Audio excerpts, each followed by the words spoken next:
So, I don't know if you have noticed, but the whole reason for this video existing is because the graphic novel that Hilda is based off has differences from the Netflix and I almost said anime.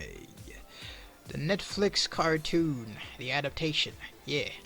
So yeah, let's go through them together as a team. Let's go. So for the first, I think like 3 episodes of the Netflix adaptation, which cover like Hilda and the Troll, Hilda and the Midnight Giant, and Hilda and the Bird Parade, don't really change much at all.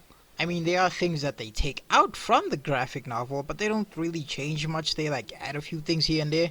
A good example of this would be in the first book, which is like part of the first episode. In the cartoon, when Hilda's done sketching the rock, it's too dark and the troll chases her home. Because trolls can only move in the dark, and like Hilda put a bell on the troll, he didn't like that, so he chased her. In the graphic novel, after Hilda's done sketching the troll rock, she falls asleep on the spot, and when she wakes up it's like snowing for some reason. Then she walks home, she encounters a giant, that giant that has a weird complex about his race not being as tall as like real giants, as he calls them in the adaptation anyways. In the graphic novel, this man's going somewhere, and after this one snow scene, we never see this guy ever again. We never see him ever, dude. He doesn't even have a name. So yeah, after that she goes to the woodman's house and the woodman takes her home. She then decides to go to sleep, and the troll she put a bell on shows up right at her house, dude. She thinks she's gonna get eaten, but the troll is actually friendly and just wants to give her a book back, and that's where the first graphic novel ends. So yeah, harping back to the Netflix adaptation, Hilda manages to shake the troll when she's running away from it, but not for long. The troll finds her and standing at her like front door, and pretty much the same thing that happened in the graphic novel happened, in the Netflix adaptation.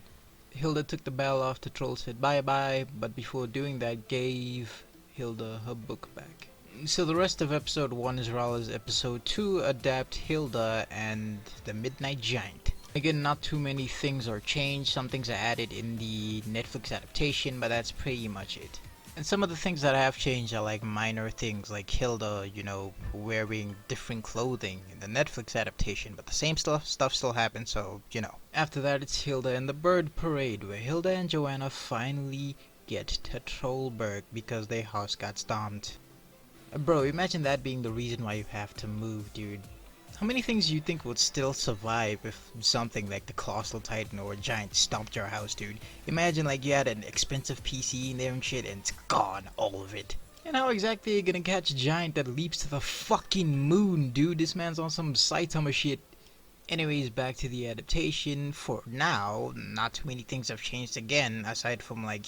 Well, in the Netflix series, Joanna's the one that, tells Hilda to go out, and she tells her about all the different doors and, what type of adventures you can have in the city. In the graphic novel, Hilda wants to go out and explore things, but Joanna does not want that to happen. They even have like a little bit of an argument.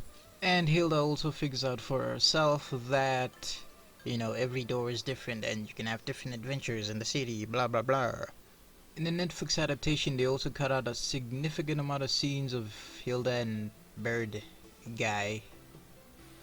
Yeah. They're essentially exploring the city, and it's not in the adaptation.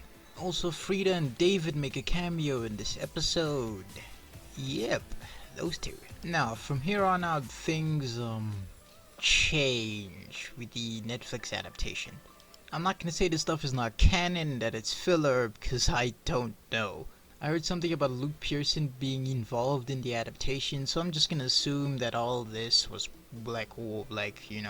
approved by him, essentially, or maybe he did it, I don't know. Well, let's go through it. In the graphic novel, after Hilda and the Bird Parade comes Hilda and the Black Hound. Hilda joins the Sparrow Scouts and, does, different things until she meets the Black Hound. In saying this, you should know that David and Frida in the graphic novel are essentially just background characters. I mean, they make a few cameos here and there, but they are not important to the story at all. But in the Netflix adaptation, they're like important pieces of the story. Sometimes the story wouldn't move forward without them. The graphic novel is just mostly Hilda doing things alone, but in the Netflix adaptation, it's Hilda, Frida, and David. And what we're talking about is episode 4, Hilda and the Black Hound, which is the next book after Hilda and the Bird Parade, which is episode 3, gets adapted, I think episode 12 and 13. That just means that there's 8 episodes of things that are not in the graphic novel, dude. The Victra and, the Rat King and some other mystical creatures are in the graphic novel, but they don't play too much of a big role. In the adaptation, they've been given like whole ass episodes just focusing on them, dude. It also means that the librarian is not in the graphic novel. Oh man, that's tragic, man. So yeah, things like Hilda, David, and Frida chasing a troll baby in the school doesn't happen in the graphic novel, and Hilda giving her peeps magic mouses that accidentally steal their souls doesn't happen. Hilda, David, and Frida's fallout, well, Hilda and David don't fall out, but like Frida falls out with them. You get it.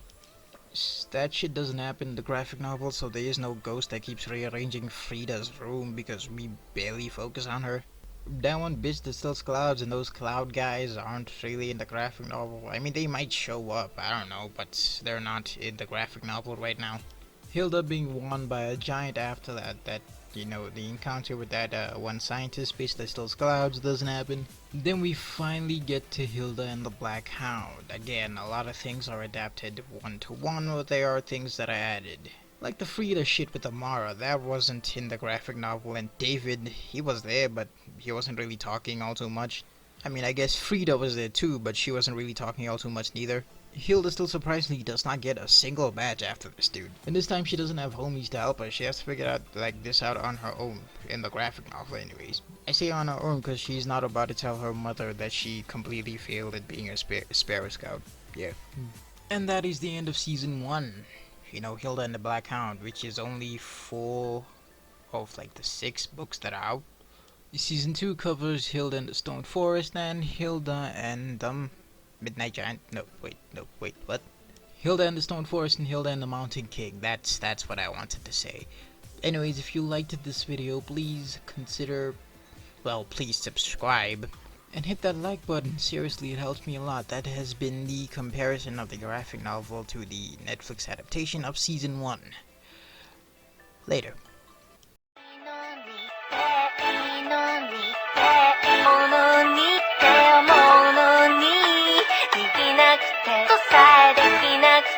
Fla fla fla fla fla